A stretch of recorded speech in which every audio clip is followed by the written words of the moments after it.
이사야가 여호와 하나님의 그 사랑 또 베푸신 은총을 말하겠다라고 하고 있어요. 7절입니다. 시작. 내가 여호와께서 우리에게 베푸신 모든 자비와 그의 찬송을 말하며 그의 사랑을 따라 그의 많은 자비를 따라 이스라엘 집에 베푸신 큰 은총을 말하리라. 하나님 그분은 자비와 은혜를, 은총을, 사랑을 베풀어 주시는 분이시죠. 그 하나님에 대해서 이사야가 내가 말하리라 말하고 있어요. 말하겠다라는 것은 하나님 앞에 고백하는 거고 또 하나님을 찬송하는 거고 감사 올려드리는 것이고요. 사람들을 향해서는 그 하나님을 내가 자랑하고 또 선포하고 기억하게 하고 또 가르치겠다라는 의미인 거죠. 자, 하나님이 어떻게 이스라엘에게 은혜를 베푸셨는지 몇 가지로 구분하여서 말하고 있는데요. 첫 번째로는 이스라엘 민족을 자기 백성 삼으셨다라는 거죠. 8절입니다. 시작. 그가 말씀하시되 그들은 실로 나의 백성이요. 그가 여호와께서 말씀하시되 그들 이스라엘은 실로 나의 백성이다. 이스라엘 민족들 가운데 작습니다. 그들이 뛰어나느냐 그것도 아니었어요. 그런데 그들을 하나님께서 거룩하고 영광스러운 창조주 왕 되신 하나님께서 너는 내 것, 이제부터 너는 내 것, 내 백성이라고 하면서 당신의 소유를 삼아 주신 거죠. 당신의 것이라고 하는 것은 당신께서 이제 보호하시겠다. 건들지 마, 내 거야. 책임져 주시겠다라는 의미가 있는 거죠. 큰 은총이고 사랑이고 자비인 겁니다. 하나님께서 우리를, 하나님이 누구신데 그 크신 거룩한 영광 중에 계시는 분, 그분이 내 것 삼으신 것은 정말 큰 은총인 줄 믿습니다. 그리고 또 계속해서 말하기를 그들은 실로 나의 백성이요 또 그 짓을 행하지 아니하는 자녀라. 그 짓을 이스라엘이 그 짓을 행하지 않나요? 그들은 반역과 거짓이 반복된 자들이죠. 근데 하나님께서 그럼에도 불구하고 그들을 그 짓을 행하지 아니하는 자녀라. 그렇게 하나님께서 그들의 죄를 다 덮으시면서 계속해서 말씀하시기를 그들의 구원자가 되셨다 말씀을 하세요. 하나님께서 죄인 우리를 거룩한 백성이라 하시고 못돼 처먹은 우리를 의롭다 그렇게 하시고 그렇게 하시도록 하나님께서 우리를 구원해 주신 것 큰 은총이고 사랑인 거죠. 또 9절 말씀도 계속해서 볼게요. 시작. 그들의 모든 환난에 동참하사 자기 앞에 사자로 하여금 그들을 구원하시며 그 사랑과 그의 자비로 그들을 구원하시고 옛적 모든 날에 그들을 드시며 안으셨으나 아멘. 그들의 모든 환난에서 어떻게 하셨다고요? 동참하셨다. 하나님께서 우리에게 베푸시는 은혜들이 있는데요. 환난을 피하게 하시고 또 환난을 막으시고 또 환난 가운데 빨리 지나가게도 하시지만은 때로는 우리로 하여금 그 환난을 당하도록 허락도 하십니다. 이게 또 은총인 것은 우리를 위하여서 환난을 지나가게도 막으시기도 하고 또 환난을 피하게도 하시는데 우리를 위해서.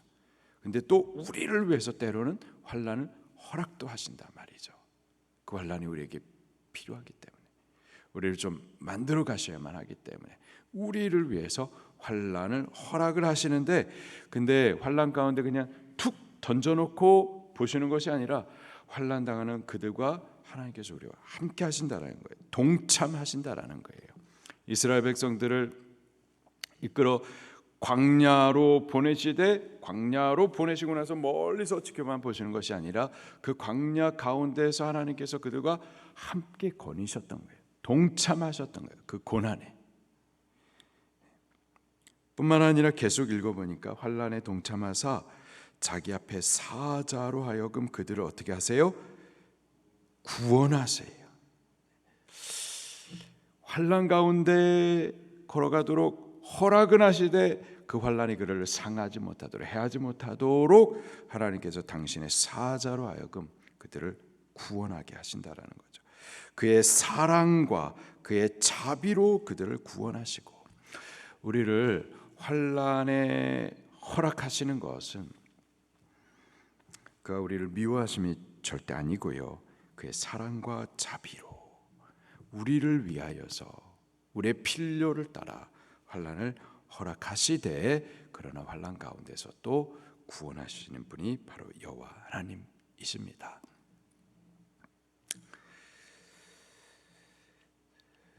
근데 우리가 어떤 인간들인데요, 10절에 보니까 그들이 반역하여, 이게 우리입니다. 하나님께서 우리에게 은총을 베푸신 것이 우리가 뭐 착해서 충성되어서 신실해서가 아니라 사실은 반역하는 민족이었었죠. 근데요, 이 반역하는 우리들에게 또 계속해서 말씀하시기를 10절에 그들이 반역하여 주의 성령을 근심하게 하였으므로 그가 돌이켜 그들의 대적이 되사 친히 그들을 치셨다. 근데요, 하나님께서 범죄하는 우리, 반역하는 우리를 치시는 것도 사실은 이것도 하나님의 은총인 겁니다. 우리를 치시되 이놈의 새끼 죽으라고 치시는 것이 아니고요, 우리를 위하여서 또 치시는 거예요.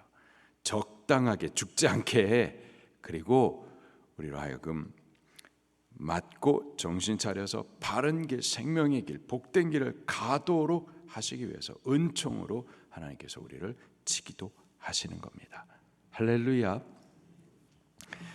그 하나님을 이사야가 내가 말하겠다, 하나님 이러한 분이셨습니다, 하나님을 향하여서는 그렇게 고백과 감사 찬송을 올리고, 백성들 가운데는 하나님, 우리가 믿는 하나님이 이런 분이시다 자랑하고 또 선포해주고 기억하게 하고 가르친다라는 거죠.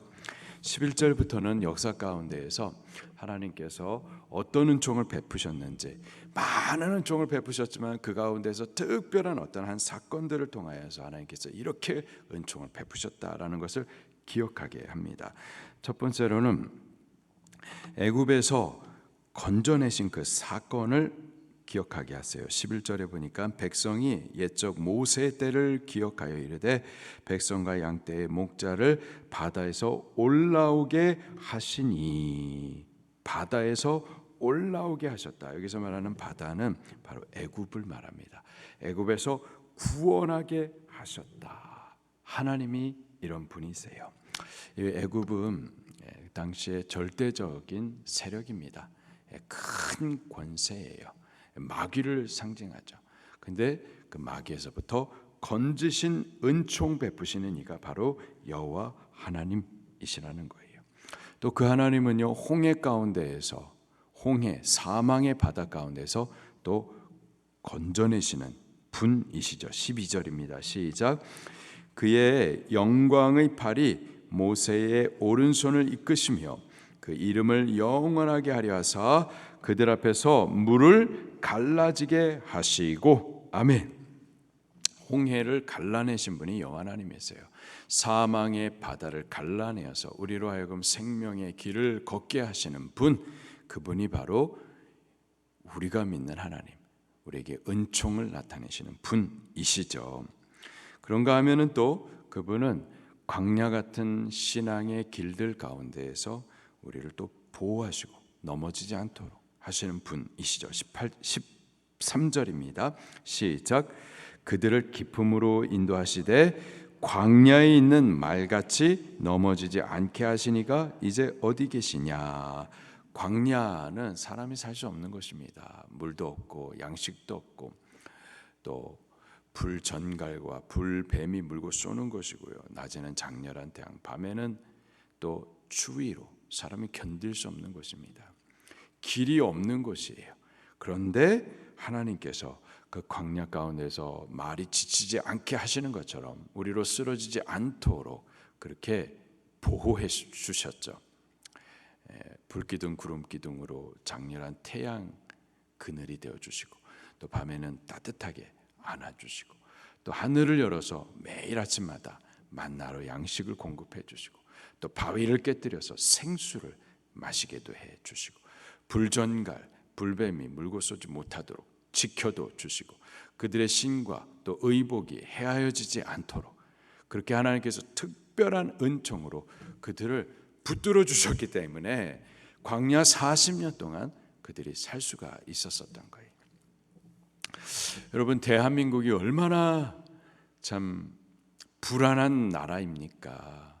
주변에 강대국, 최고 강대국, 세계에서 5번째 안에 드는 최고 강대국들로 다 둘러싸여 있는, 끊임없이 적화 통일의 야욕을 가지고서 시시탐탐 도발을 해오는, 지금도 핵을 만들어 놓은 저 북한 아래에 있는 우리나라.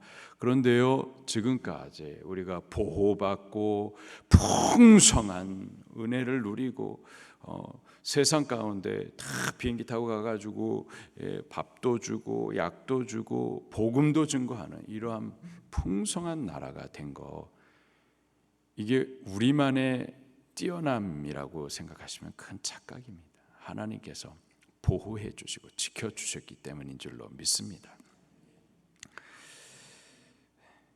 그리고요, 또 기름진 땅, 곧 가나안 땅으로 이스라엘을 이끌어가 주셨죠. 14절입니다. 시작. 여호와의 영이 그들을 골짜기로 내려가는 가축같이 편히 쉬게 하셨도다. 주께서 이와 같이 주의 백성을 인도하사 이름을 영화롭게 하셨나이다 하였느니라. 기름진 땅, 곧 가나안 땅을 말하죠. 이스라엘 백성들을 애굽에서 건지시고 홍해를 갈라 건너가게 하시고 광야, 사람이 살 수 없는 그곳을 또 통과하게 하시고 마침내 푸른 풀과 맑은 물가가 있는 이 쉼이 있는 안식의 땅으로 저들을 이끌어가 주신 이 그분이 바로 여호와 하나님이세요. 그리고 이와 같이 지금도 당신의 백성들을 하나님께서 은총과 자비와 사랑과 평안을 나타내 주십니다. 이사야는 그 하나님을 내가 말하겠다 했어요. 그러면서 하나님 앞에 그러한 고백과 감사와 찬송을 올리고 백성들 가운데에는 그렇게 하나님을 자랑하고 또 기억하게 하고 또 가르쳤었죠. 오늘 하루를 사는 동안에 우리가 그 하나님을 먼저 기억하고 은총 베푸신 그 하나님 앞에 우리들도 고백하며 감사하며 찬송하십시다. 그리고 우리가 사는 동안 많은 사람들 가운데 우리가 믿는 하나님, 우리에게 은총 베푸시는 그 하나님을 자랑하십시다. 그 하나님을 나타내 주십시다. 가르쳐 주십시다. 그런 하루를 사시기를 예수님 이름으로 축원합니다. 말씀 붙들고 통성으로 기도하시겠습니다.